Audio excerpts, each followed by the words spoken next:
tinta. Dan ada dua jenis, ada satu tinta. Nah, kalau kita mau ngeprint, kita harus membuka lubang yang kecil ini supaya ada sirkulasi udaranya, supaya tintanya itu lancar masuk ke cartridge-nya.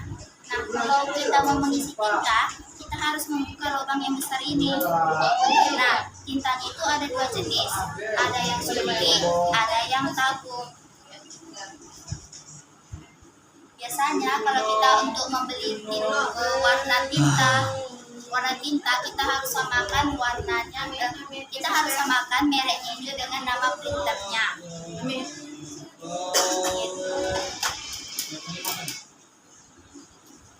Sabar. Mana ya? Apa ini tiara? Nah, ini yang dua ini namanya cartridge. Untuk isi dalamnya itu seperti ini. Dia ada dua jenis, cartridge color sama cartridge black. Yang membedakan color sama black itu, kalau yang color lubang ini ada 3, kalau sedangkan yang black lubangnya itu hanya 1. Nah, kalau kita beli yang baru, yaitu lubangnya itu belum terlubangi, jadi kita harus melubanginya. Bisa menggunakan bor khusus untuk melubangi cartridge, dan bisa juga kita pakai jarum ini, diginiin. Begini ya Pak, berdua ya Pak. Nah, di sini di printernya juga ada simbolnya. Kalau yang C itu berarti color, kalau yang B itu black. Nah, seperti ini di dalam printernya. Kalau yang ini kan yang color.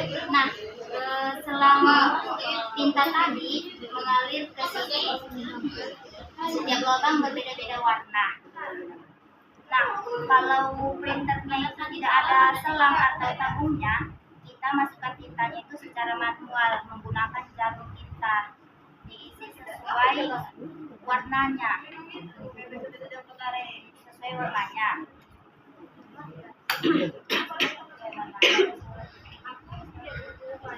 Lalu ini kabel data printer. Kalau yang ini untuk CPU-nya, dan disarankan untuk mencolokkannya ke CPU yang bagian atas karena supaya untuk mempercepat proses printnya. Dan ini kabel data untuk yang printernya.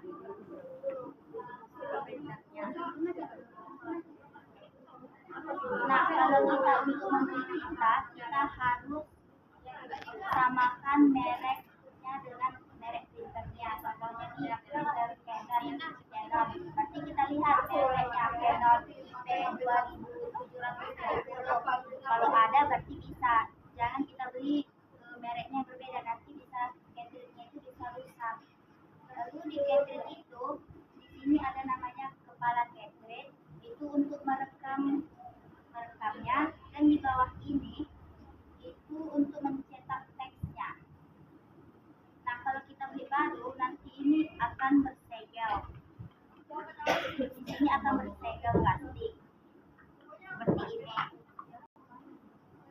Ini akan bersegel. Tapi ketika kita beli di dalamnya ini tidak bersegel, kita beli baru dan di dalamnya tidak bersegel, berarti itu masih kita yang second. Jadi kita harus komplain ke yang penjualnya itu. Lalu jika kita beli yang baru, di kepalanya ini sama tempat mencetaknya itu ada plastik segelnya. Jadi jika kita dibuka plastiknya itu tidak boleh dipegang, nanti sensor itu rusak.